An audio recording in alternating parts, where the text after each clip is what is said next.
crazy, wild, eccentric, car-loving people that we meet out on the road that have become like family, a motor family. A motor family. A motor family. When we were getting ready to have our second child, we were told that she would have life-threatening heart issues. So after all that we've gone through, we've established our own nonprofit to help others because it's time to pay it forward. Each week we're going to be in a different show in a different city with new sights, new sounds, and plenty of new characters. That's right, Vintage Torque Fest, you gotta be here! Each week, John and I are going to rally a different car or bike club to do something special for a family in need. Because this is about love, all right?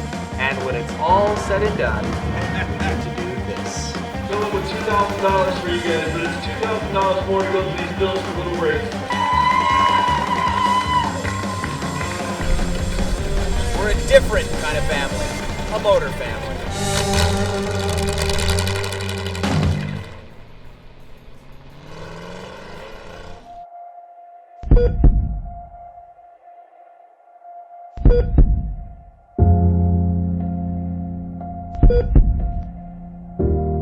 Being a guy that fixes cars and things for a living, because that's just what I know how to do, and then you get told, well, it's something you can't fix. That's the hardest. Yeah, there's a lot of fear. And in the line of work I'm in, there's paint stuff, chemicals, lead, and the first thing that goes through your head is, I do it? And I don't know how many times I asked that. You understand what's going on, but you hate going every minute like, okay, now what? Now where's he at? Now what's going on now? I lost one grandson already, full-term boy. That was hard. I didn't want it to happen again. We had just gotten back from our daughter having her open heart surgery, and they called us and said, we just found out our child's going to have hypoplastic right heart syndrome. We'll do anything for our kids, help them any way we can. Unfortunately, we didn't win the lottery. Some things we can help out monetarily, but not near enough. Just imagine for yourself all the problems that could come along with that, those medical costs and that kind of stuff that's involved. They weren't looking for financial help, they were just looking for some guidance. So we talked to them, and it just seemed fitting that they would be our family to help. Some of these kids, they just need help just getting to the hospital. It doesn't take a lot of money, but a plane ride to Boston from Omaha, Nebraska, which could save a kid's life, these families might not have that $500, $800 to make it happen. It'd be awesome if we could do that. Max! Hey man, what's going on? What's going on, man? Look at this treatment picking me up in the hot rod, baby. John and I are headed over to Dubuque, Iowa for one of the Midwest's premier hot rod and custom shows, Torque Fest. How's the show looking? Amazing. We're gonna have the best turnout probably ever. I think it's gonna be great. Sounds good. You wanna hit it? I'm ready, let's go.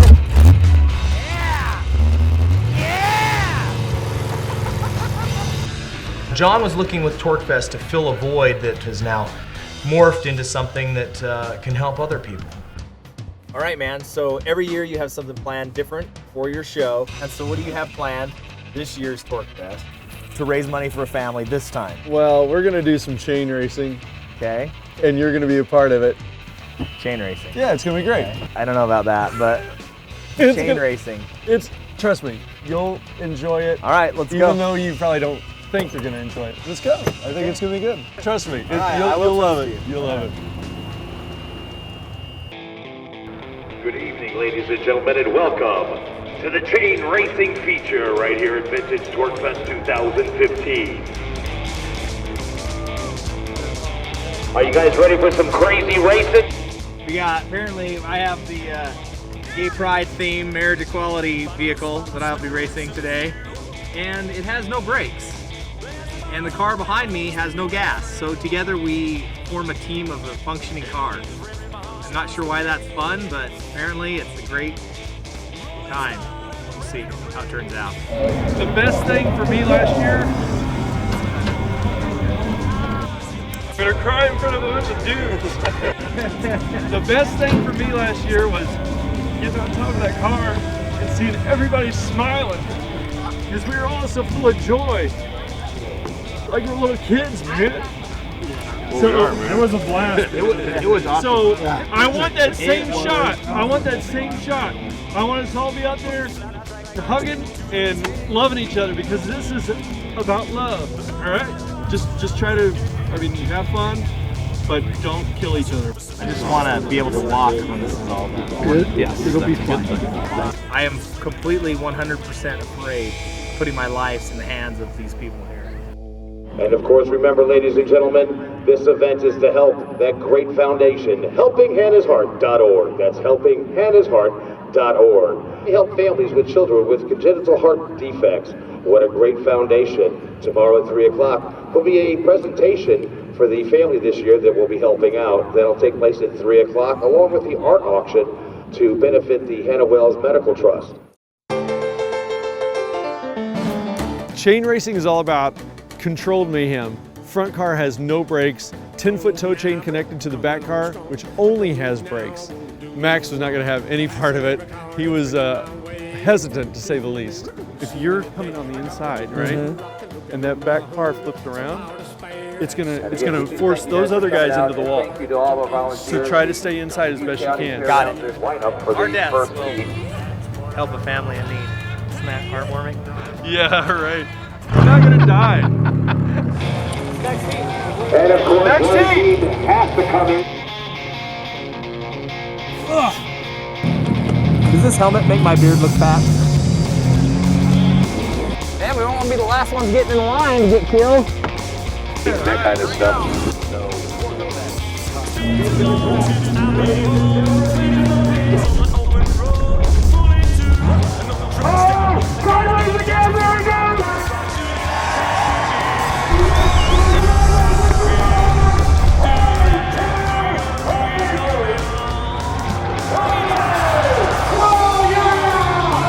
It was funny because Max was so resistant to actually getting out there initially, and then once he was out there, he had so much fun, he actually wanted to go back out there, and I had to say, no, it's my turn.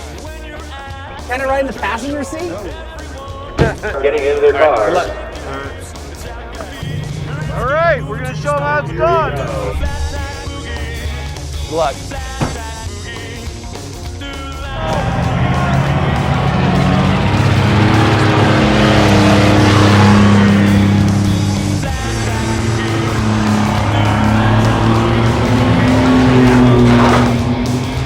Is that what you want? Some crazy train racing? Make some big noise for Vintage Torque Fest! That's right, Vintage Torque Fest. You gotta be here.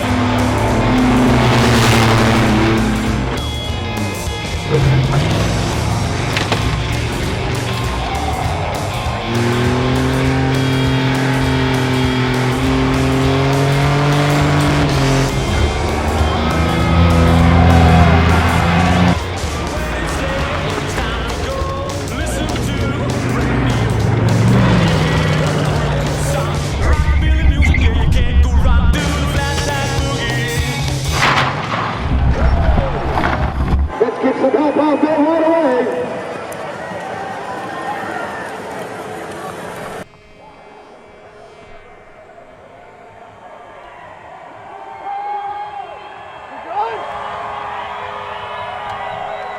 Good? Throw your arms up, show them you're good. Go yeah!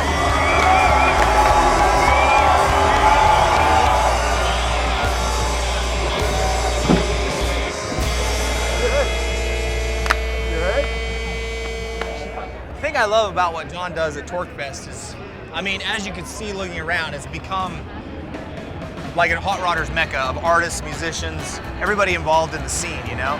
And I remember when he first moved it to this location in Dubuque, it was just a few cars out front here. You know, it wasn't very much. And now, as you can see, all the buildings are opened up, everybody's vending, everybody's cars are all around, bikes going back and forth. It's turned into a big gathering of all people, you know, related to the vintage car and bike scene. So it's really turned into something amazing. And they're very humble people. They won't tell you, but they're selling stuff out with attendance. And it's awesome, man. It's really good. How's it going? Great, man. I'm Max. I'm Mike. Good to meet you, Mike. Good to meet you. What do you think about this show we're at? This is amazing. Yeah? There is so much to see. How would you describe this show to people? Anybody can find something that is going to blow their mind here. You know, I'm not necessarily part of this culture. But the more I see, the more I get into it. You haven't been able to catch any of the other stuff like the racing or the flame throwing or the pinup contests? Yeah. What'd you think of that? Voodoo Kings, the flame throwing, that's amazing. Awesome. Yeah, I love it. We got perfect weather. Yeah. We got a great group of people. I mean, look how many people are here. This is an event. This is a happening. I think John's going to be setting records today. I think he's going to be setting records today. Yeah. TorqueFest 2015, setting records. Thanks, Mike. Appreciate your time, man. Really good talking to you. All right, brother.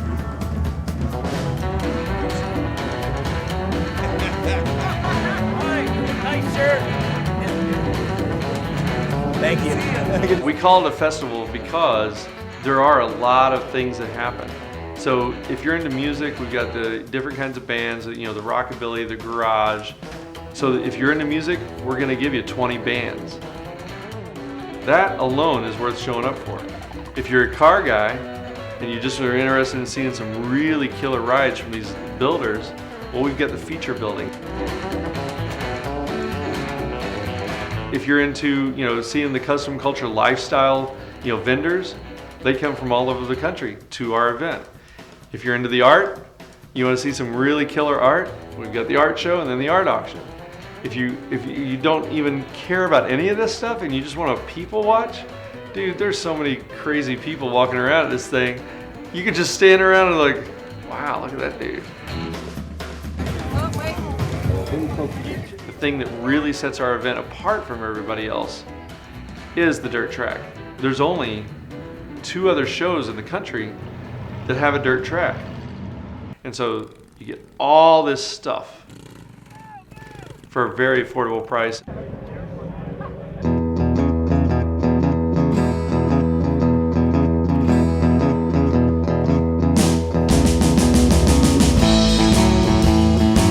This is the Miss Torque Thrust Pinup Contest. Lots of beautiful ladies from all over the Midwest, all over the country, competing to win the title and represent this great car show and, of course, helping hit his heart. The Pinup Contest was something that we did not have for the first 2 years. It was by popular demand. It's now one of the most popular parts of our show, and people love it. You know, you'll see a bigger crowd for the Pinup Contest for probably that than any other single event that we do. Helping Hannah's Heart Foundation. I just enjoy coming here every year because everybody in the car show scene, especially here in the Midwest, just really seems like family. Everybody's just willing to help each other out with anything that they need. They all have that same kind of mindset that the guys do. They're kind of just, look, we're not out for competition, we're not here for awards. We just want to kind of support each other because we love this old vintage style, and they're coming out and having a good time. Miss Vintage TorqueFest, Emerson Curry.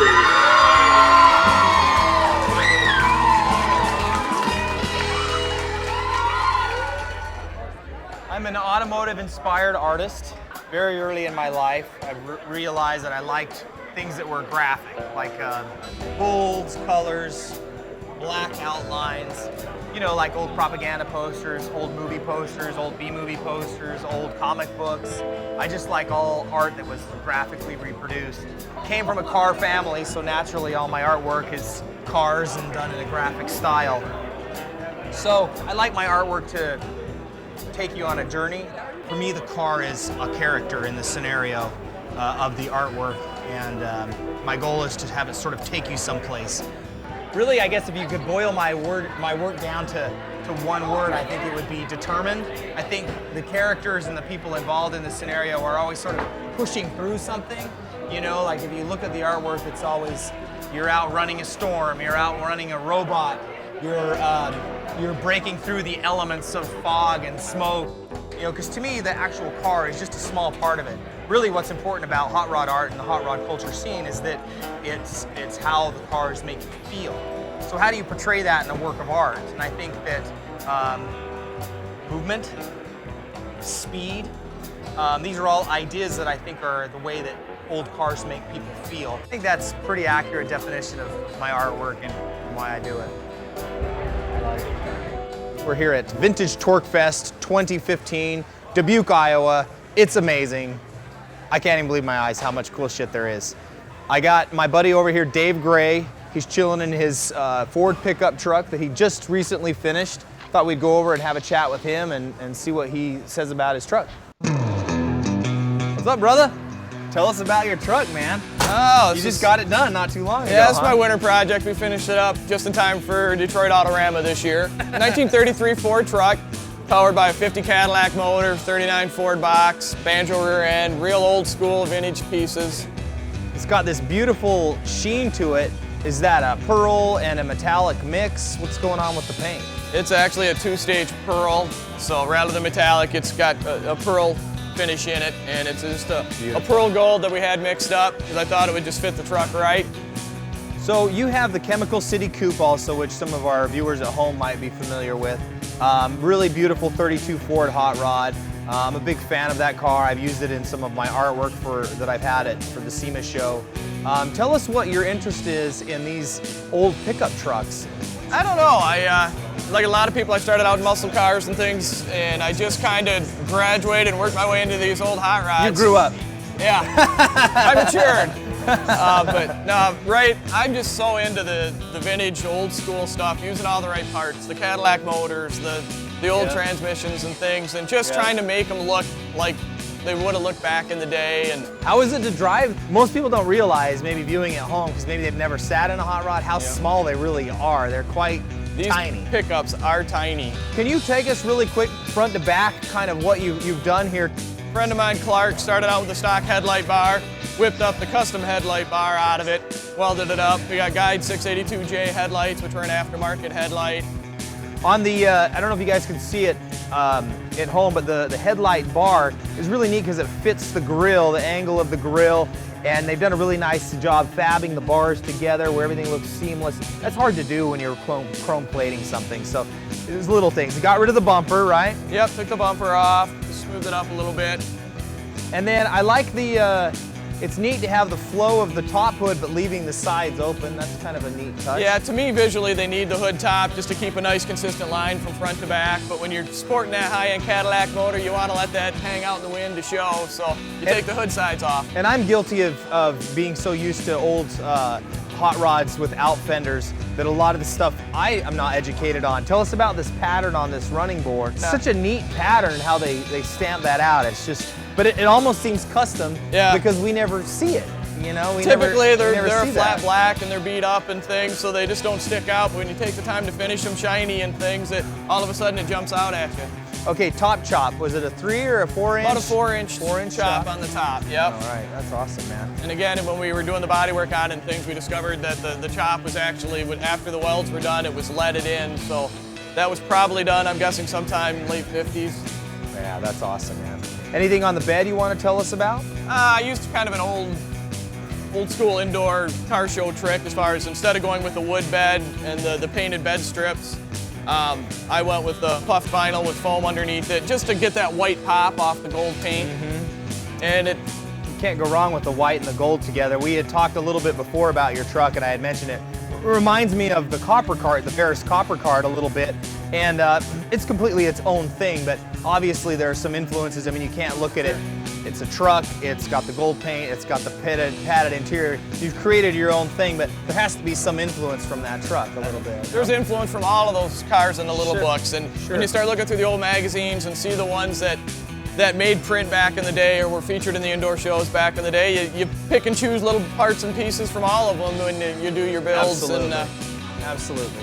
It's not reinventing the wheel, it's just kind of taking the best from each and making it your own a little bit. Exactly. Thanks a lot for talking with us, man. No problem. Thanks for having me. We hope everybody at home has enjoyed seeing Dave Gray's beautiful hot rod. Thanks for your time, man. Hey, thank you. Really good seeing you again.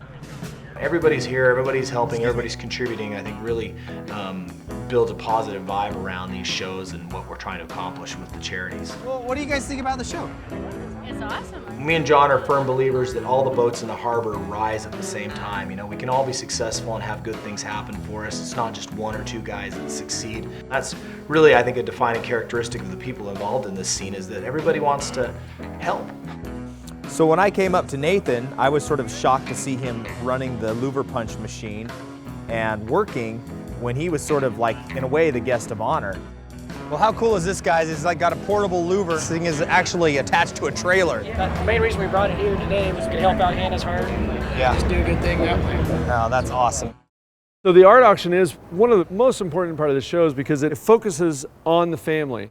People love seeing this as a part of the show because it's a catalyst to say, oh wow, they're raising money to help other people. What this thing is all about, Helping Hannah's Heart Foundation is a 501c3 established to help other children that have congenital heart defects. I'm going to give the microphone over to Mr. Gentry here. And this guy and his dad have helped us from the very, very beginning. He has a son named Wyatt, and Wyatt had open heart surgery Thursday. He suffers from hypoplastic right heart syndrome, and for those who don't know, it's basically the right chamber of your heart is not same thing Hannah had, it's just the opposite side. And so he's doing well. Is he out of intensive care? All right, that's good news. That is great news. That he's going to be out of intensive care as soon as they get ready to put him up there. It's hard to describe when you finally get put up there and you see all the people that know what's going on. But as John explained it and Kim explained it, just the look of compassion. It's really, really humbling. Well, first off, I start with, he's one of the first guys that ever gave my shop a chance. It took me for serious. Being a young guy in the car community, it's hard at times. I know a lot of shops are here, and it's feast or famine, and any recognition you can get, it's like gold. And that's, I just want to appreciate you guys. You probably saw me possibly doing louvers out front. All the proceeds. I wouldn't let John let me do the host family unless he let me punch some louvers to give back. And I spent most of this weekend, as you can tell by my red arms, punching louvers, and we ended up doing 933 louvers this year, so just in 2 days. The only way I told him that I would allow him to do what he wants to do was for me to be able to pay it forward again. He always allowed me to have a car in here, and we have to give back, because there's a lot of other families out there that I feel need it worse than the help than we do. And so I got this right here. Would be our makings for the day, and there's like, I'm not sure the total count on hoods, but there should be enough there for a good time. I'll put it that way. I just appreciate it. I don't know how else to say it. That's probably one of the hardest stages I've had to stand up. I didn't want to be there, even though it was about us, but I didn't want to be up there. What we do with the Helping Hannah's Heart Foundation is I got up there to give him his money, and being John, he turned around and gave it right back to me. It's like, yeah, you jerk. That's your money. You know, you keep that money. Maybe next year, they're on their feet and they still do it, and they contribute to the next family and pay it forward. This goes right back to you for all your hard work. And then we got $3,000 to give to you for the show today. So I just want to thank you.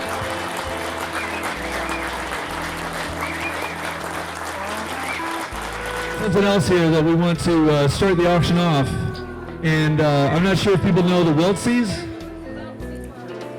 The Wiltseys were our family last year, and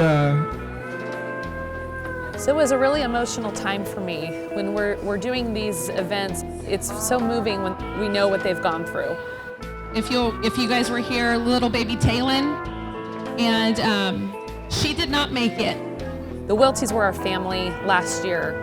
They had twin girls, Mackenzie and Taylin had heart problems, and she passed away. So this year, they donated a special tricycle that had been customized by some of the artists. She wanted to donate this for an auction piece for the Gentrys.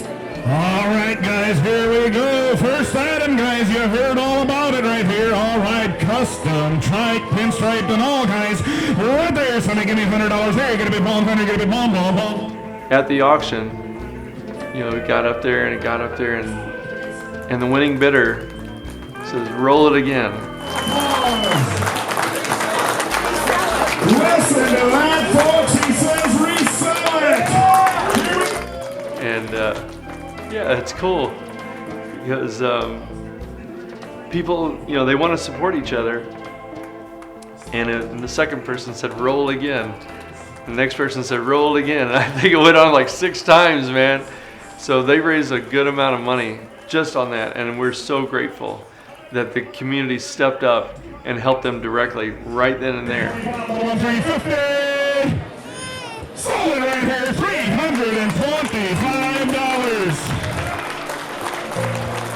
I see a pattern here, John.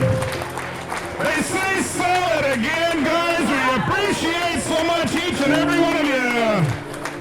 When they got that money, man, it was such a blessing. So we're totally stoked that they were able to capture that extra money above what the foundation was able to do. So we provided the forum for that to happen. And then the Wiltseys given the trike, you know, it's kind of a pay it forward from them from last year. It's just a one big giant community that comes together and supports each other. And that's, to me, at the end of the day, that's what it's all about. Thank you guys so much. That was amazing. Give yourselves a round of applause. Thank you guys. I didn't want to do just a normal car show, not some McDonald's cruise in to raise money. I wanted to make it like a real big deal where people would actually come out, be excited about the event. It's just a great community where everybody, no matter whether you have tattoos or you don't have tattoos or whatever it is you're into, everybody comes together for the common denominator, and that is to help people that need help.